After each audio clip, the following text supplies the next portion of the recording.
എല്ലാ കൂട്ടുകാർക്കും ഇന്ത്യ പ്ലസിലേക്ക് സ്വാഗതം കേട്ടോ. ഇന്ന് നമ്മൾ ഡിസ്കസ് ചെയ്യുന്നത് 8ാം ക്ലാസ്സിലെ കെമിസ്ട്രി, ബേസിക് സയൻസിലെ കെമിസ്ട്രിയാണ് നമ്മൾ ഡിസ്കസ് ചെയ്യുന്നത് കേട്ടോ. അപ്പോൾ ഏതൊക്കെയാണ് ക്വസ്റ്റ്യൻസ് എന്ന് നോക്കിയാലോ. ഒന്നാമത്തെ ക്വസ്റ്റിനോട്ട് പോവാവേ. ചുവടെ നൽകിയിരിക്കുന്നതിൽ ബഹു ആറ്റോമിക തന്മാത്ര ഏതാണ് നിങ്ങൾക്ക് അറിയായിരിക്കും അല്ലേ. ഏതാണ്? ഫോസ്ഫറസ് ആണ് കേട്ടോ. അടുത്തത് എന്താണ്? ചന്ദനത്തിരി കത്തുമ്പോൾ സുഗന്ധം വളരെ പെട്ടെന്ന് വ്യാപിക്കുന്നു. കാരണം എഴുതുക. എന്താണ് കാരണം എന്ന് പറയുന്നത്? താപനില കൂടുമ്പോൾ വ്യാപനത്തിൻ്റെ നിരക്ക് കൂടുന്നു കേട്ടോ.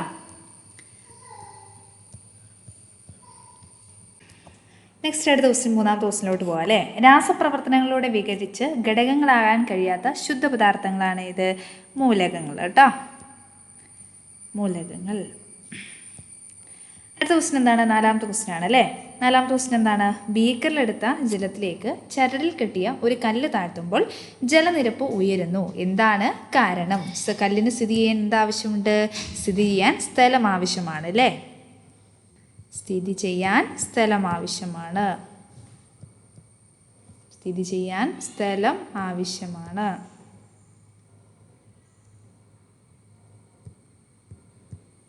ആവശ്യമാണെന്ന് എഴുതുക കേട്ടോ. ഇനി അടുത്തത് 5 മുതൽ 9 വരെ ഏതെങ്കിലും 4 എണ്ണത്തിന് ആൻസർ എഴുതാനാണ്. ഓരോന്നിനും എത്ര വീതമാണ്? 2 മാർക്ക് വീതമാണ് അല്ലേ. നൈട്രജൻ്റെ പ്രതീകം N ആണ്. 2N എന്തിനെ സൂചിപ്പിക്കുന്നു? N2 ഇവ ഓരോന്നും എന്തിനെ സൂചിപ്പിക്കുന്നു എന്ന് എഴുതാനാണ് കേട്ടോ. 2N എന്ന് വെച്ചാൽ എന്താണ് സൂചിപ്പിക്കുന്നത്? 2 നൈട്രജൻ ആറ്റങ്ങൾ ഉണ്ട് എന്നാണ് കേട്ടോ. ആറ്റങ്ങൾ. N2 എന്ന് വെച്ചാൽ എന്താ സൂചിപ്പിക്കുന്നത്? ഒരു തന്മാത്ര എന്നാണ് കേട്ടോ. നൈട്രജൻ്റെ ഒരു തന്മാത്ര. ഇനി 6ാമത്തെ ക്വസ്റ്റിനോട്ട് പോയാലോ. എത്തനോൾ, മെത്തനോൾ ഇവ കലർന്ന മിശ്രിതത്തിൽ നിന്ന് ഘടകങ്ങളെ വേർതിരിച്ചെടുക്കാൻ ഉപയോഗിക്കുന്ന മാർഗം ഏതാണ്? ഏതായിരുന്നു? അംശീയ സ്വേദനമാണല്ലേ. അംശിക സ്വേദനമാണ്. ഈ മാർഗം തിരഞ്ഞെടുക്കാനുള്ള കാരണം എന്താണ്? അപ്പോൾ കാരണം എന്തായിരുന്നു? പരസ്പരം കലരുന്ന ദ്രാവക മിശ്രിതത്തിൽ അടങ്ങിയിരിക്കുന്ന ഘടകങ്ങളെ വേർതിരിച്ചെടുക്കാൻ തിളനില നേരിയ വ്യത്യാസത്തിൻ്റെ അടിസ്ഥാനത്തിലാണ് നമ്മളിവിടെ വേർതിരിച്ചെടുക്കുക അല്ലേ. അപ്പോൾ എത്തനോളിൻ്റെ തിളനിലയും അതേപോലെ മെത്തനോളിൻ്റെ തിളനിലയും തമ്മിൽ എന്താണ്? ചെറിയൊരു വ്യത്യാസമുണ്ട്. ഇത് പ്രയോജനപ്പെടുത്തിയിട്ടാണ് നമ്മൾ ഏത് ഉപയോഗിക്കുന്നത്? അംശിക സ്വേദനം ഉപയോഗിക്കുന്നത്. ഇനി 7ാമത്തെ ക്വസ്റ്റ്യൻ എന്താണ്? താഴെ കൊടുത്തിരിക്കുന്ന പ്രസ്താവനകളിൽ നിന്ന് ഖരപദാർത്ഥങ്ങൾക്ക് മാത്രം യോജിച്ചവ തിരഞ്ഞെടുക്കുക. ഏതാണ്? 1ഉം 4ഉമാണ് കേട്ടോ. കണികകൾക്ക് ചലന സ്വാതന്ത്ര്യം വളരെ കൂടുതലാണ്. കണികകൾ തമ്മിലുള്ള ആകർഷണ ബലം എന്ന് പറയുന്നതും എന്താണ്? കൂടുതലാണ്. ഇനി 8ാമത്തെ ക്വസ്റ്റിനോട്ട് പോവാവേ. സൾഫ്യൂരിക് ആസിഡിൻ്റെ രാസസൂത്രം H2SO4 ആണ്. ഇതിൽ ഓക്സിജൻ ആറ്റത്തിൻ്റെ എണ്ണം എഴുതുകയാണ്. ക്വസ്റ്റ്യൻ കേട്ടോ. ഓക്സിജൻ എത്ര ഉണ്ട്? 4 എണ്ണമാണ് ഉള്ളത്. 2 സൾഫ്യൂരിക് ആസിഡ് തന്മാത്രയിൽ അടങ്ങിയിരിക്കുന്ന ആകെ ആറ്റങ്ങളുടെ എണ്ണം കാണുക. A2H2SO4 ആണ് കേട്ടോ. ഓക്കെ, അപ്പോൾ എങ്ങനെയാണ് വരുന്നത്? H എന്ന് പറയുന്നത് എത്ര ഉണ്ട്? 4 എണ്ണമാണുള്ളത്. S എന്ന് വെച്ചാൽ എത്ര എണ്ണമാണ്? 2 എണ്ണമാണ്. O എത്ര ഉണ്ട്? 2 × 4 എന്ന് പറയുന്നത് 8 ആണല്ലേ. അപ്പോൾ ടോട്ടൽ എത്ര എണ്ണമുണ്ട്? 14 എണ്ണമുണ്ട്. അടുത്ത നോക്കിയാലോ. 9ാമത്തെ ക്വസ്റ്റ്യൻ എന്താണ്? കണികകളുടെ സ്വഭാവത്തിൻ്റെ അടിസ്ഥാനത്തിൽ പദാർത്ഥങ്ങളെ ശുദ്ധപദാർത്ഥങ്ങൾ, മിശ്രിതങ്ങൾ എങ്ങനെ വേർതിരിക്കുക അല്ലേ. അപ്പോൾ എന്താണ് ശുദ്ധപദാർത്ഥം എന്ന് പറയുന്നത്? സെയിം സ്വഭാവമുള്ള അല്ലേ.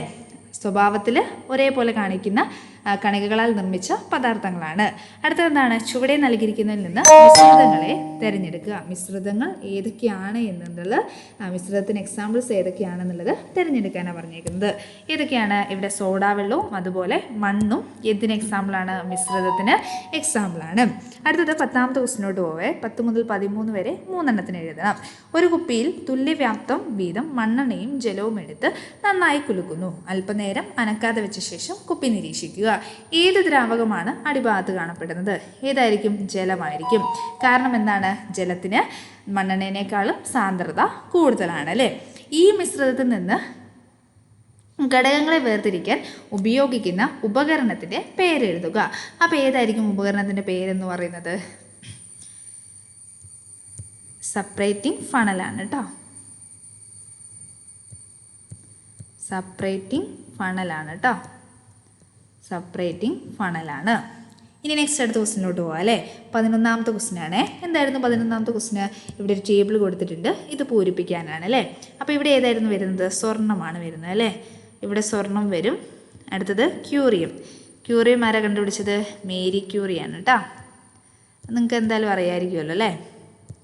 മേരി ക്യൂറിയാണ് കണ്ടുപിടിച്ചത്. ഇവിടെ ക്ലോറിൻ കൊടുത്തിട്ടുണ്ട്. ക്ലോറോ ആണ് നിറം. പ്രതീകം എന്ന് പറയുന്നത് ഏതാണ്? Cl ആണ് കേട്ടോ. അടുത്തത് ചില രാസസമവാക്യങ്ങൾ നൽകിയിരിക്കുന്നു. ഇതിൽ നിന്ന് എത്രയാണ്? 3 രാസസമവാക്യങ്ങളുണ്ട്. ഇതിൽ 2ൻ്റെ അഭികാരങ്ങൾ എഴുതുക. രണ്ടാമത്തിൻ്റെ അഭികാരങ്ങൾ ഏതൊക്കെയാണ്? CO2 ഉണ്ട്, പിന്നെ ഏതാണ്? C ആണുള്ളത് അല്ലേ. സമീകരിച്ച ഏതൊക്കെയാണ്? ഇവയിൽ സമീകൃത സമവാക്യങ്ങൾ ഏതൊക്കെയാണ്? ബാലൻസിങ് ഏതൊക്കെയാണ്? 1ഉം അതേപോലെ 2ഉമാണ് കേട്ടോ. അപ്പോൾ ഒന്നാമത്തെ എഴുതുക, അതേപോലെ രണ്ടാമത്തെ എഴുതുക. ഇനി സമീകരിക്കാത്ത രാസസമവാക്യം സമീകരിക്കുക. അപ്പോൾ എങ്ങനെ എഴുതുന്നത്? 2Mg + O2 ഗീവ്സ് ഏതാണ്? O2 ഗീവ്സ് 2MgO ആണ് കേട്ടോ. നമ്മുടെ ടെക്സ്റ്റ് ബുക്കിൽ പ്രത്യേകം എടുത്ത് പറഞ്ഞിട്ടുണ്ട് അല്ലേ. ഇത് ചെയ്യാൻ നമ്മുടെ ടെക്സ്റ്റ് ബുക്കിൽ കിടപ്പുണ്ട്. അപ്പോൾ എന്ത് ചെയ്താൽ മതി? ജസ്റ്റ് ടെക്സ്റ്റ് ബുക്കിൽ നോക്കിയിട്ട് ഒന്ന് പഠിച്ചു വെച്ചാൽ മതി കേട്ടോ. ബാലൻസിങ് ഒക്കെ നമ്മൾ കെമിസ്ട്രിയുടെ ചാപ്റ്ററിൽ, ലാസ്റ്റ് ചാപ്റ്ററിൽ എന്തായാലും അതിൽ പറയുന്നുണ്ട് കേട്ടോ. അടുത്തത് 13ാമത്തെ ക്വസ്റ്റ്യൻ. ഈ ഉപകരണത്തിൻ്റെ പേര് എഴുതുക. ഇവിടെ ഒരു ഉപകരണം കൊടുത്തിട്ടുണ്ട്. ഈ ഉപകരണത്തിന് എന്ത് എഴുതാനാണ് പറഞ്ഞേക്കുന്നത്? പേര് എഴുതാനാണ്. ഈ ഉപകരണത്തിൻ്റെ പേരെന്ന് പറയുന്നത് ഏതാണ്? സെൻട്രിഫ്യൂജ് ആണ് കേട്ടോ. സെൻട്രിഫ്യൂജ് ആണ്. നെക്സ്റ്റ് അടുത്ത ക്വസ്റ്റ്യൻ എന്താണ്? കണികകളുടെ ഏത് സവിശേഷത പ്രയോജനപ്പെടുത്തിയാണ് ഈ ഉപകരണം ഉപയോഗിച്ച് മിശ്രിതങ്ങളുടെ ഘടകങ്ങളെ വേർതിരിച്ചെടുക്കുന്നത്? ഏതാണ്? ഭാരവ്യത്യാസം എന്ന് പറയുന്ന ഭാരവ്യത്യാസമാണ് കേട്ടോ ഇവിടെ ഉപയോഗപ്പെടുത്തുന്നത്. ഭാരവ്യത്യാസമാണ്. ഈ പ്രക്രിയ പ്രയോജനപ്പെടുത്തുന്ന സന്ദർഭം എഴുതുക. തൈരിൽ നിന്ന് വെണ്ണ വേർതിരിച്ചെടുക്കുന്നത് കേട്ടോ. തൈരിൽ നിന്ന് വെണ്ണ വേർതിരിച്ചെടുക്കുന്നത്.